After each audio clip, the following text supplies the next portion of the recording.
Thanks so much for joining us on today's episode of TECHBRIDGE on Lagos Television. This is the show that connects you to the future. We talk about the future because we know that technology is what that future is all about. And this show is all about technology. I am Seyifunmi Olatide. Welcome to TECHBRIDGE on Lagos Television. Revolution in technology has provided better way of doing things. Makes life easier, faster, and of more fun. My name is Toyin Lagoke. You are welcome to TECHBRIDGE.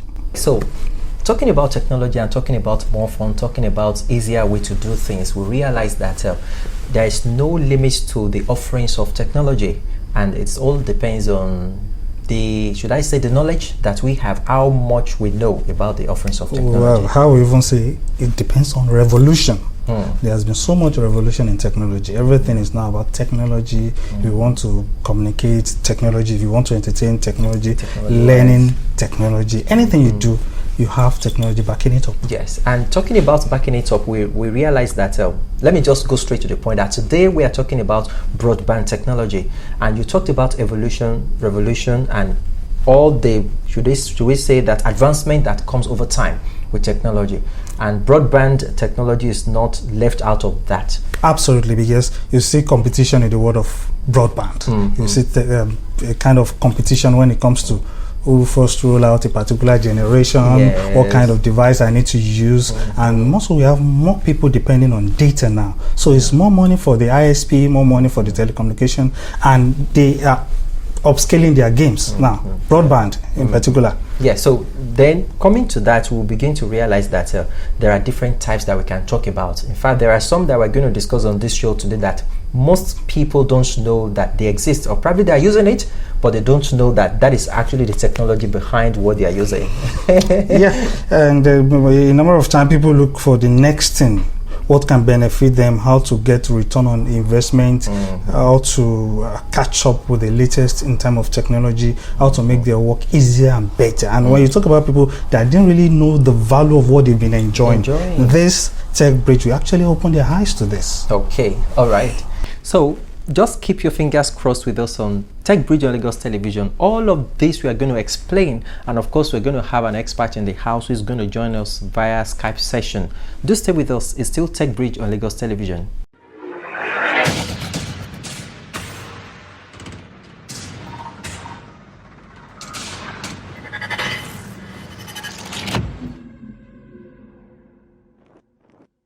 Thanks for staying with us on Lagos Television. It is still TECHBRIDGE, and of course when we talk about that, we told you earlier that we will be talking about broadband technology. Even from the name, broadband. Yes, broadband. Probably there's a narrow band or mid band that is broad, that allows for faster speed. So let's pick it from scratch. So broadband technology, what are we talking about? Yeah, I got a definition. Of course, there are several definitions about it. Even to a layman, you can easily understand it. So this one says broadband is a high-capacity transmission technique using a wide range of frequencies, which enables a large number of messages to be communicated simultaneously. It is important to have a firewall if you have a broadband. That's the security side to it. Absolutely. So it's just like high capacity, high volume of data, of internet, of voice, of all manner of things you think you want to communicate instead of narrow band. So broadband. So then we also need to know that there are different types of broadband offerings. We could probably have it as fixed or mobile.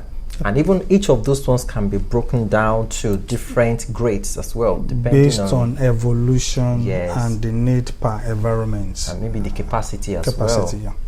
So we will joining Oluseyi Abiodun on the show to talk about broadband technology. But before we go to that place, we should just quickly mention that when we talk about broadband technology, it's not something that is just so new to us. And one part of it that is not so let me say, so explained is that of the broadband over power line. That's interesting. Okay, so let me paint this scenario. Probably I was explaining to you before we came on this show. It's really personal experience, and that opened my eyes to something that we should talk about and people need to know about power line broadband technology. The prepaid meter in my house got exhausted some times ago, and we had to recharge. Of course, once it's exhausted, the power won't be in that Of apartment. course, you can use light. So we had to go to a neighbor's apartment to reload, to recharge our prepaid meter, but it wasn't connecting. So we came back to our own apartment and we connected through the UPS. It wasn't connecting. We got the credit, the token. It wasn't connecting.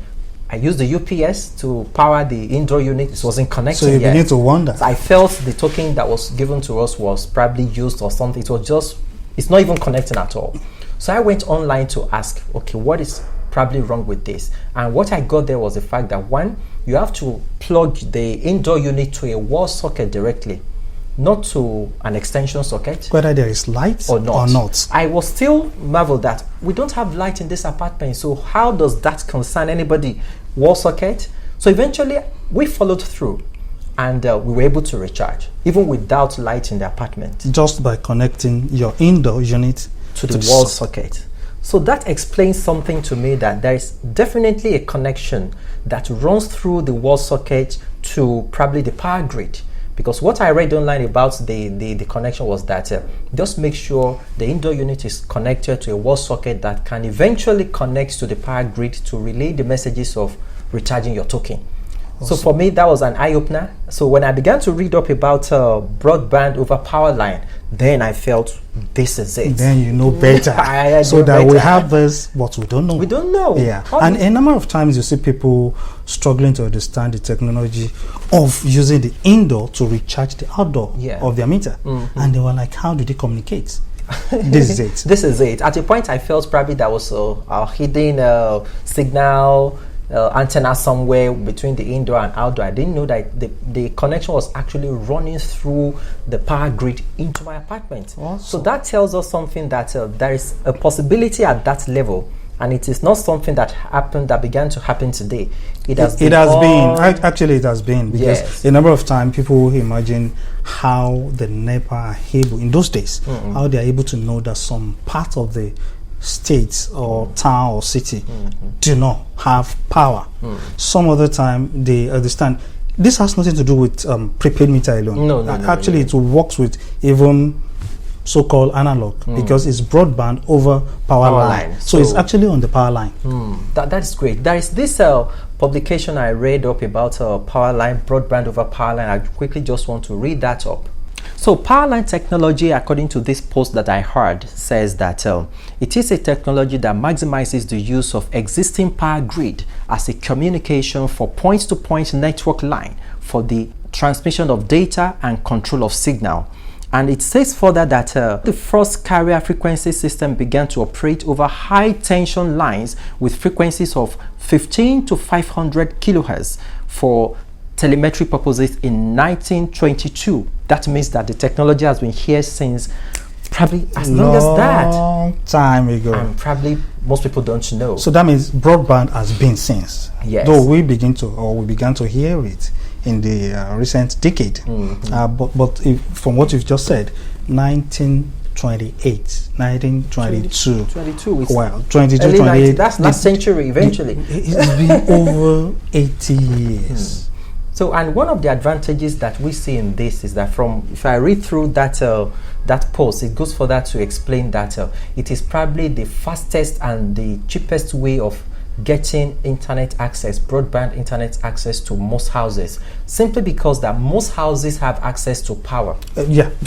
From street to street, you have pole, even in the rural areas. Yes, you have pole, or you have some duct. They call it duct anyway. Okay. So you have them deployed to those locations. So there's a transmission across the globe. And so eventually that means that if we can take advantage of that opportunity, I still wonder why we are not subscribing to that, why we are all going mobile broadband. Of course, they say that probably the speed is not as fast as what mobile broadband technology is going to offer, but the research is still not so clear about that. But I'm wondering if that is possible, really. It's actually possible, but you should know that technology speaks to some sector or segment of a particular deployment. What I mean by that is there are some solutions that are meant for some specific segment, like this broadband over power line now. It's actually for that purpose. When we were doing this, we don't have big data, we don't have Internet of a Thing, we don't have all these massive humongous data transfer. So it's actually to transmit data and to monitor.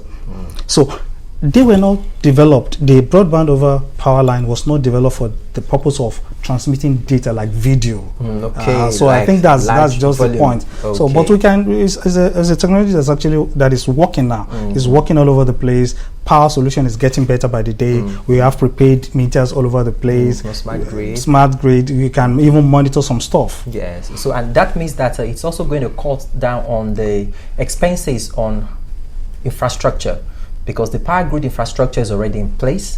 So if we just tap into that infrastructure and send signal, internet signals, broadband over power line to a lot of houses, that means we don't have to start erecting new structures for such signals. I just hope that this will ginger the power managers. I'm talking about the discos, all the people, so that at least they can deploy this faster and better. It's for their benefit, it's for our benefit as well. And eventually it's going to make things go easier. All right, so having said that, Oluseyi Abiodun is going to be joining us to talk about the broadband technology today. He's an expert in that field, and brace yourself that you are going to have your mind blown technology-wise, because there are going to be a lot of explanation about what broadband is all about. Oluseyi Abiodun, thanks for joining us on today's episode of TECHBRIDGE. It's my pleasure. Thanks for having me also. Engineer Oluseyi Abiodun, you are welcome to TECHBRIDGE. And being an expert in the field, what do you understand by broadband? By the term broadband, it actually means a wide bandwidth data transmission that transports multiple signals and multiple traffic types. That is basically what broadband is all about. It means the channel is able to transmit voice, video, data, and other multimedia services. So we can, and it also depends on the context in which it is used. For instance, in the context of the internet, we can say high-speed broadband is a type of connectivity that is basically faster than the traditional dial-up over the traditional analog telephone lines. So that is basically what broadband is all about. And talking about broadband, naturally, we have what we call fixed broadband and wireless broadband. All right, so thanks for that definition. We also understand that part of the offerings of broadband technology is DSL, that is digital subscribers line. So what does that mean? How do we understand DSL? Okay, within the family of fixed broadband, the likes of DSL, which is which is otherwise known as digital subscriber line, cable to them, stuff like gigabit passive optical networks, all of them falls under the family of fixed broadband. And talking about wireless broadband, the likes of WiMAX technology, the likes of cellular technology, wireless LAN, basically those are wireless technology. Broadband over power lines is also a family of it's a form of fixed broadband also, but basically it's a system whereby digital data is transmitted over the existing public power lines, and basically that is what so it's also a form of fixed broadband to be precise. Thank you, Seyi, for that explanation. Can you please take it further by giving us the difference between DSL, cable mobile, and fiber? Oh, okay. Fiber, okay. Yes. Fiber itself is a transmission medium. Just like you have 2 twisted pair cable, and you have other means of transmission medium. And fiber itself, the term has about 3 component parts. You have the core of the fiber, you have the cladding of the fiber, and you have the coating of the fiber. The core itself carries the light, and the cladding which surrounds the core with something like a low refractive index actually contains the light, whereas the coating provides some form of protective covering for both the cladding and the core.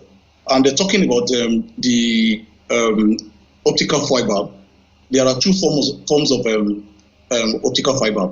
You have the single mode optical fiber and the multi-mode optical fiber.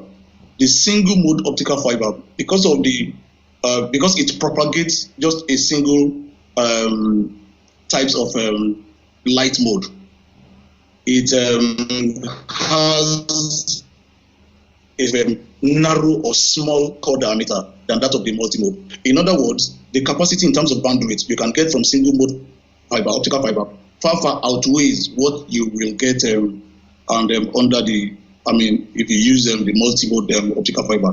And then the single mode optical fiber have basically, these 2 types of wavelengths.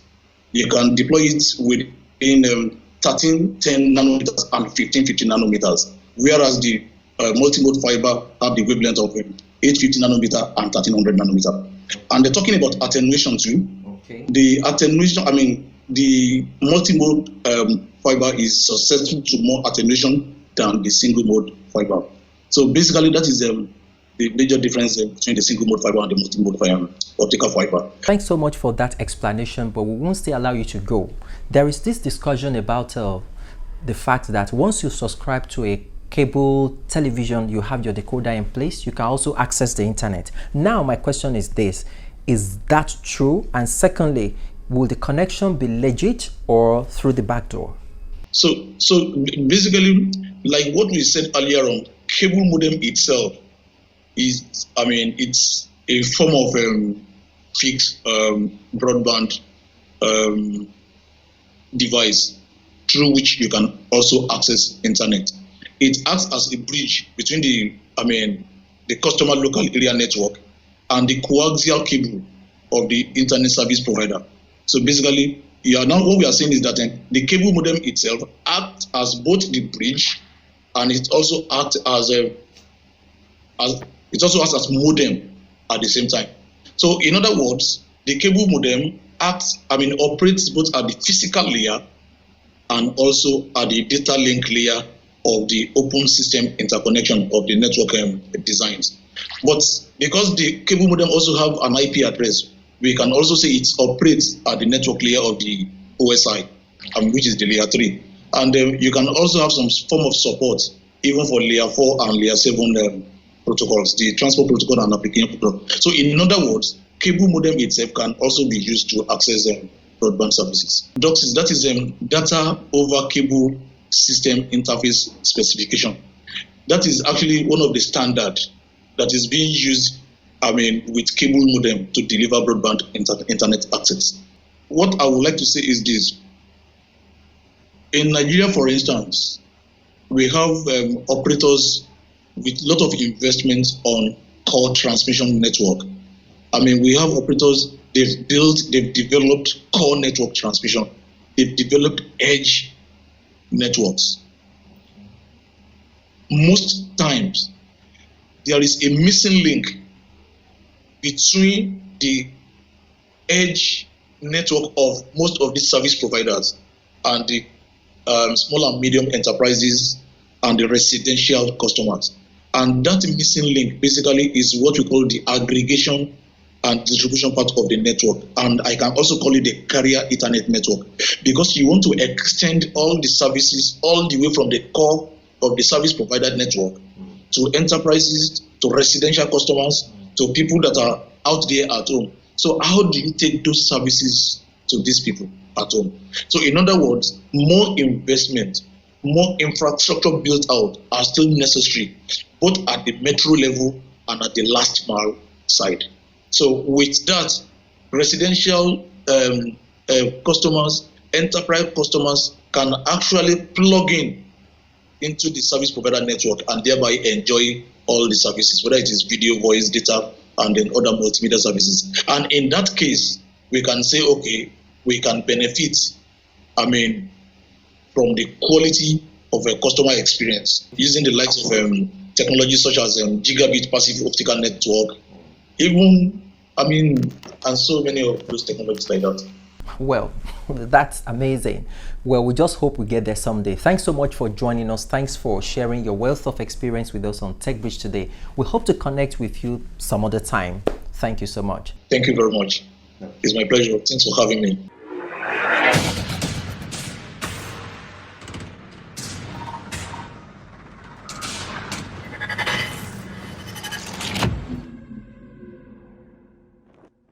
Broadband technology, talking about the fixed, the wireless, the DSL, the cable modem, the fiber. I know you always emphasize that the best way to go is fiber optics. Honestly, because of the attenuation and lack of delay. Yes, so fiber is very, very clear. Fiber is very, very fast, and fiber is the way to go. But that is on data communication that has to do with land, because we have some other faster way, which is satellites. That's a bigger one. Maybe some other time we could just devote one episode to satellite broadband and see the offerings it can have over the fiber that we know. Well, that's true. Maybe the truth is they will tell you because of the wireless model of satellite. That's just it. And you don't have to start digging the roadside, laying cables and erecting masts. But when it comes to landscape, land whatsoever, broadband is the way. Fiber in particular is the way to go. And most of us telecom, the satellite, cable satellite operators, they take advantage of last mile fiber to save the cost and to make sure that their transmission is clearer and faster. I would just hope we could get there, because even going by the Skype that we have now, we still got some latency, despite the fact that all our mobile operators boast of grandmaster of data, 4G. 4G is better. I begin to wonder what really is the problem there. That was why we probably had the question, why can't we just take advantage of 5G and begin to enjoy unlimited speed? To be candid with you, the 5G is still in test mode for now. In Nigeria and even in larger part of the world.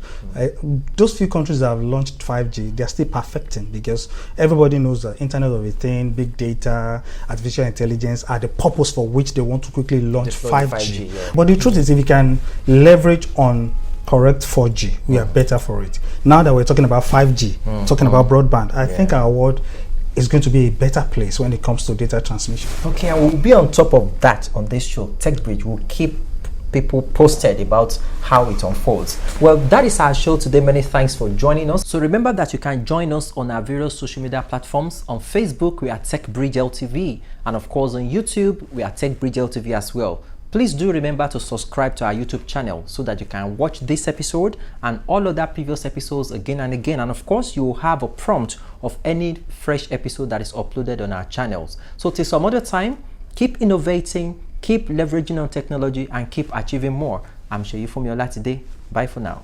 It has been awesome today, and we are happy that you are part of this broadband technology discussion that we had today. Please begin to put your ideas together, your thoughts together, begin to leverage on data, the transmission, the broadband, the satellite, the 5G. I can't say them all, but the truth is our world will be better for it if we can leverage on data transmission. My name is Toyin Labuke. Bye.